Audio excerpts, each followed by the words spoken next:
यं ब्रह्मा वरुणेन्द्ररुद्रमरुता स्तुन्वन्ति दिव्यैस्तवैः वेदैः साङ्गपदक्रमोपनिषदेर्गायन्ति यं सामगाः ध्यानावस्थिततद्गतेन मनसा पश्यन्ति यं योगिनो यस्यान्तं न विदुःसुरासुरगणाः देवाय तस्मै नमः। अमृतवाणी के समस्त दर्शकों को आचार्य सकलानी का सादर अभिवादन। ये कार्यक्रम मॉरिशस सनातन धर्म टेम्पल फेडरेशन के तत्वावधान में प्रस्तुत किया जा रहा है। अधिक मास। अधिक मास हमारे जो पंचांग है वो पंचांग की गति को सारे ग्रह नक्षत्र सब यथावत हों उसके लिए हमारे त्रिकालज्ञ जो ऋषि लोग थे, ज्योतिष के महान ज्ञानी लोग थे, उन्होंने ये व्यवस्था की कि हमारे चाहे अधिक मास का मतलब होता है कि एक महीना ज़्यादा। इसका मतलब हुआ कि 13 महीनों का वर्ष। लेकिन गजब की बात है, हमारे ऋषियों ने इस अधिक मास को किस तरह से प्रस्तुत किया कि 13 महीनों का वर्ष होने के पश्चात भी भगवान श्री राम की रामनवमी चैत्र मास की नवमी को ही पड़ेगी, चैत्र शुक्ल नवमी में ही पड़ेगी। ऐसे ही गुरु पूर्णिमा वो आषाढ़ के पूर्णिमासी को ही पड़ेगी, उसमें कोई गड़बड़ी नहीं होगी। रक्षाबंधन श्रावण पूर्णिमा को ही पड़ेगी। माने सारी जितने भी हमारे त्योहार हैं वो अपनी तिथि पर ही यथावत होंगे, भले ही 13 महीने का वर्ष होगा।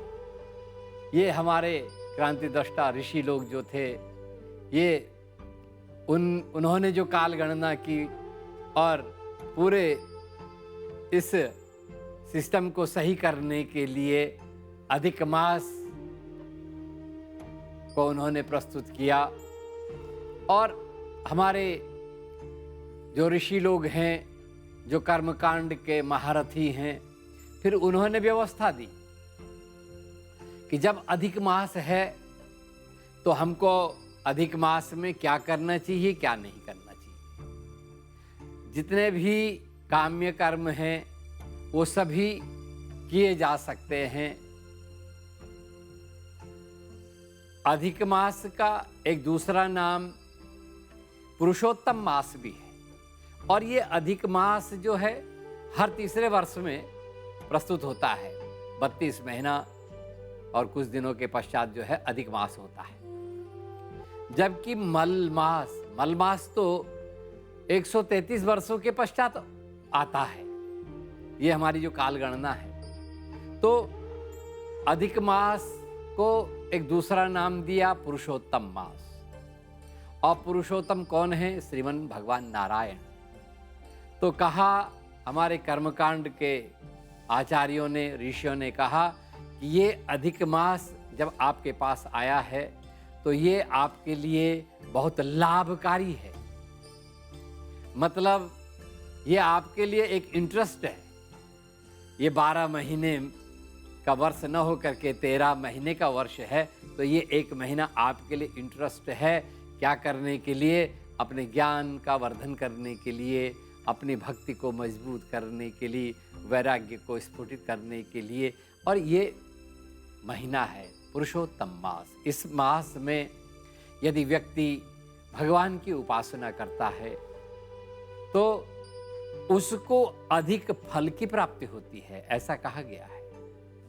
भगवान श्रीमन नारायण, भगवान नारायण का कोई भी स्वरूप, भगवान कृष्ण की आप उपासना कर रहे हैं या भगवान श्री राम की कर रहे हैं, भगवान नारायण। और विशेष रूप से हमारे घरों में सत्यनारायण भगवान की पूजा की जाती है। इस अवसर पर श्रीमद् भागवत इत्यादि ग्रंथों का पारायण होता है, उनकी कथाएं होती हैं। विशेष रूप से घरों में दशम स्कंद का और पाठ करने का विधान बतलाया गया है, क्योंकि भगवान नारायण सृष्टि के पालन करता देव हैं, जिनको हम सत्यनारायण कह करके पुकारते हैं। और भगवान नारायण के विषय में श्रीमद् भागवत महापुराण के प्रारंभ में, उसके महात्म्य में पहला ही श्लोक जो है बड़ा अद्भुत है। कहा कि अचिंत्य व्यक्त रूपाय सच्चिदानंद रूपाय निर्गुणाय गुणात्मने समस्त जगदाधार मूर्तये ब्रह्मणे नमः। और जब प्रार्थना की तब उन्होंने कहा सच्चिदानंद रूपाय विश्वोत्पत्त्यादि हेतवे तापत्रय विनाशाय श्री कृष्णाय वयम नुमः। भगवान की व्याख्या की, भगवान सत्यनारायण की व्याख्या की, भगवान कैसे हैं। ये पहला श्लोक जो है बड़ा अद्भुत है, और जानकार लोग तो कहते हैं कि जो इस श्लोक को विधिवत समझ लेता है तो तभी वो भागवत को सुनने का अधिकारी होता है, तभी वो भागवत सुन पाता है, क्योंकि भागवत के भगवान श्रीमन नारायण हैं। और ये श्लोक भगवान नारायण के विषय में आपको बता रहा है कि भगवान नारायण कैसे हैं। तो कहा सच्चिदानंद रूपाय, भगवान कैसे हैं, कहा सत्य ही परमात्मा है। अब सत्य क्या है, सत्य किसको कहते हैं।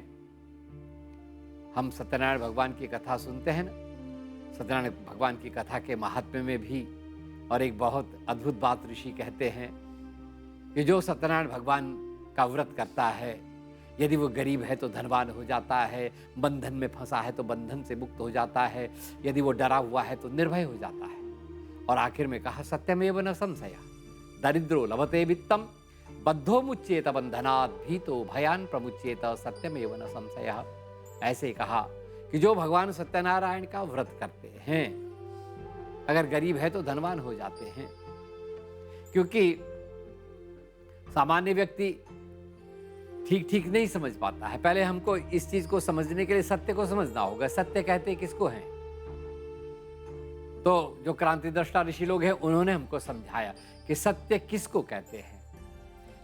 उन्होंने कहा कि जिसका कभी नाश नहीं होता है वही सत्य है, और जिसका नाश होता है वो असत्य है। तो इस नियम के हिसाब से यदि हम संसार में देखेंगे तो क्या ये संसार सत्य है? नहीं, ये संसार सत्य नहीं है, ये संसार तो असत्य है। ऐसे ही हम आप जो बैठे हुए हैं तो हम क्या सत्य हैं?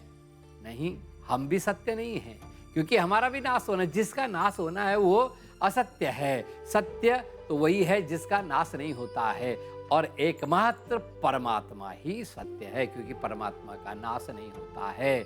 इसीलिए कहा सत्य नारायण, नारायण ही सत्य है। यदि आप जीवन में सुख चाहते हो, शांति चाहते हो, समृद्धि चाहते हो, आनंद चाहते हो, तो हमेशा सत्य को पकड़ो, अपने आप को सत्य में स्थापित करो। जिस दिन आपने सत्य को समझ लिया तो उसी दिन आपके जीवन के सारे दुख दूर हो जाएंगे। ऐसा नहीं है श्रोताओ, ये मत समझना कि आपने सत्य का आचरण शुरू कर दिया, आपने सत्य में अपने को स्थापित कर दिया, आपके जीवन में दुख नहीं आएंगे। ऐसा नहीं है। ये दुख और सुख तो चक्रार पंक्तिरिव गच्छति भाग्य पंक्ति, ये तो बिल्कुल ऐसे ही है। जैसे दिन के बाद रात होती है, रात के बाद दिन होता है, ये तो प्रकृति का और अटल नियम है। इसी प्रकार से सत्य और जीवन और मृत्यु ये तो शाश्वत है। सत्य और असत्य, अगर ये भी सत्य जो है परमात्मा ही सत्य है, ये बताया।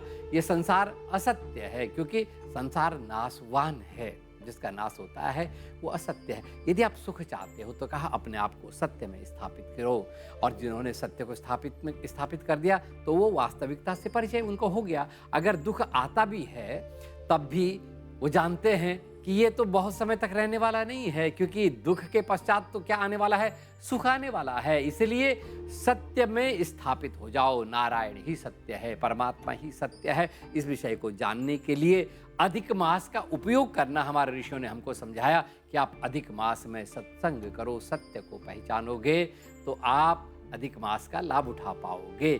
तो समय की समय बहुत कम है, इसलिए इस विषय पर हम और अन्यत्र कथाओं में चिंतन कर रहे हैं। भगवान आपका कल्याण करे। ओम शांति शांति शांति।